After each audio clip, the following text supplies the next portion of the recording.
Oi, gente, tudo bem? Aqui é o professor Luiz e hoje a gente vai resolver uma questão do ano de 2020, da PUC-Rio e a questão 24. Ela fala o seguinte pra gente: considere as seguintes afirmações com relação aos espelhos. Um espelho esférico convexo somente forma imagens menores que objetos. Se a imagem tem o mesmo tamanho que o objeto, sabe-se que o espelho é plano. E a terceira afirmativa fala: um espelho esférico côncavo forma imagens reais quando o objeto está a uma distância do vértice do espelho maior que a distância focal. E a gente quer saber qual é a alternativa correta. Para isso, a gente precisa entender como faz para acontecer a formação das imagens dentro dos espelhos esféricos. Então, a gente vai ter primeiro, para o espelho convexo, a seguinte formação de imagem. Para acontecer uma formação de imagens, a gente precisa ter o encontro de dois raios notáveis refletidos por esse espelho. No caso do espelho convexo, a gente vai ter o mesmo caso, independente da posição do objeto. Então, se a gente traçar um raio que ele sai paralelo e ele depois vai em direção ao foco, a gente vai ter essa configuração. E se a gente traçar outro raio em direção ao vértice, a gente vai ver que o prolongamento dos raios refletidos se cruzam e não os próprios raios refletidos, né? A gente tem que esse tracejado se cruza. Quando esses tracejados se cruzam, a gente tem a formação de uma imagem virtual. Nesse ponto de cruzamento, a gente vai ter o tamanho dessa imagem aqui e a orientação dela. Se a gente perceber, essa imagem ela vai ser menor que o objeto, direita, e virtual, porque ela está sendo formada pelo prolongamento, que são esses tracejados, dos raios notáveis que foram refletidos pelo espelho. Então, toda imagem gerada por um espelho convexo é virtual, direita e menor. Agora, para o caso do espelho côncavo, a gente pode ter até 5 casos de formação ou não de imagens. Então, o primeiro caso é quando o objeto está antes do centro. Se a gente traçar os raios notáveis, vou traçar eles devagarinho para vocês, a gente vai ter a formação de uma imagem que ela vai ser nesse pontinho aqui.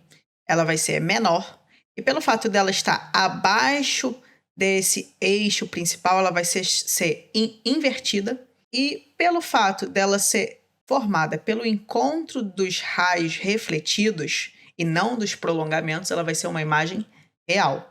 Então, esse primeiro caso aqui, a imagem é invertida, real e menor que o objeto. Se o objeto estiver exatamente no centro de curvatura do espelho, a gente vai ter uma formação de imagem, traçando os raios notáveis aqui, onde a gente vai ter um caso parecido. A única coisa que vai mudar vai ser o tamanho da imagem. A imagem vai ser invertida pelo fato dela estar abaixo do eixo principal.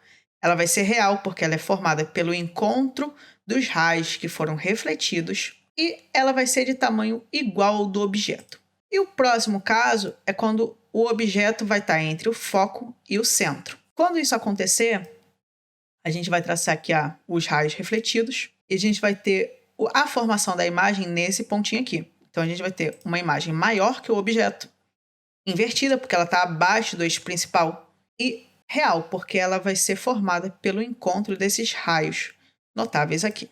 O quarto caso, a gente vai ter que se a gente traçar qualquer raio notável, a gente não tem um encontro deles. Então, toda vez que o objeto está dentro do foco, em cima do foco, na verdade, a gente vai ter uma imagem própria. Ou seja, a imagem ela não vai ter nenhuma característica dessas aqui. E o último caso, a gente vai ter o seguinte. O último caso acontece quando o objeto está entre o vértice e o foco. Se a gente traçar os raios notáveis, a gente vai ver que os raios refletidos eles não se cruzam, mas o que vai se cruzar vão ser os prolongamentos. Então, a imagem vai ser virtual, ela vai ser maior que o objeto, e ela vai ser direita, pelo fato dela estar acima do eixo principal. Então, o quinto caso vai ser direita, virtual e maior. Então, vamos analisar as alternativas. Como vocês já estão vendo aqui, eu vou explicar o porquê cada uma está certa e porquê cada uma está errada. Para o primeiro caso, ele fala: um espelho esférico convexo somente forma imagens menores que os objetos. Sim, o espelho convexo só forma imagens menores. Olha, toda imagem formada por um espelho convexo é virtual, direita e menor. Então, a alternativa 1 está certa. A alternativa 2 fala o seguinte: se a imagem tem o mesmo tamanho que o objeto, sabe-se que o espelho é plano.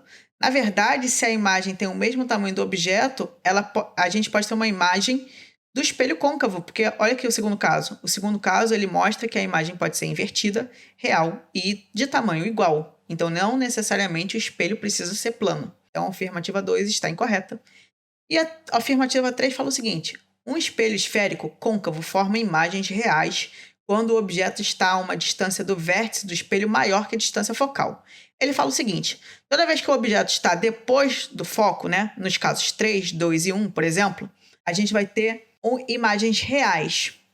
E sim, essa afirmativa está certa. Se a gente for olhar todos os casos depois do foco, para a direita dele, a gente vai ver aqui os casos 3, 2 e 1, que todas as imagens são reais. Olha aqui. Imagem, caso 1, caso 2 e caso 3, imagens reais. Então, a afirmativa 3 está correta. Analisando as alternativas, a gente vai ver que o gabarito vai ser a letra D. Muito obrigado pela atenção e bons estudos!